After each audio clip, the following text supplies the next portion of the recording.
সামনে পরীক্ষা বা অনেকগুলো কাজ করতে হবে, কিন্তু মাথায় ঘুরপাক খাচ্ছে নানান চিন্তা, ফলে কিছুতেই পড়াশোনায় বা সেই কাজে মন দিতে পারছো না।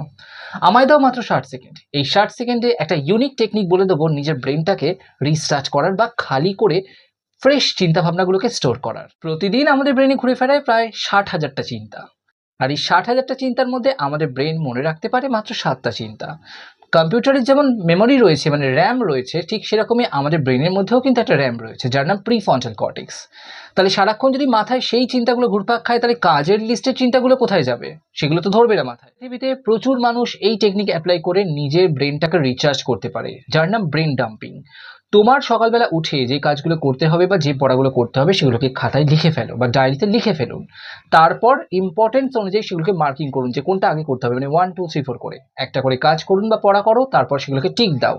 তার মানে তুমি যখন সেটা করছো, তোমার ব্রেনটা কিন্তু সেই খারাপ চিন্তা বা দুশ্চিন্তাগুলোকে এলিমিনেট করে দিচ্ছে এবং নতুন করে রিচার্জড হচ্ছে। ব্রেন ডাম্পিং একটা অত্যন্ত সায়েন্টিফিক একটা পদ্ধতি। অবশ্যই পরপর বেশ কিছুদিন ট্রাই করো, দেখবে ফুল ফোকাসড হতে পারবে এবং পড়তে বসার বা কাজ করার সময় সেই চিন্তাগুলো বা দুশ্চিন্তাগুলো আর মাথায় আসবে না। আমাকে অবশ্যই এটা করে জানাবে রেজাল্ট পেলে কিনা। ভিডিওটা ভালো লাগলে লাইক কমেন্ট শেয়ার অবশ্যই করো। ভালো থাকো, সুস্থ থাকো।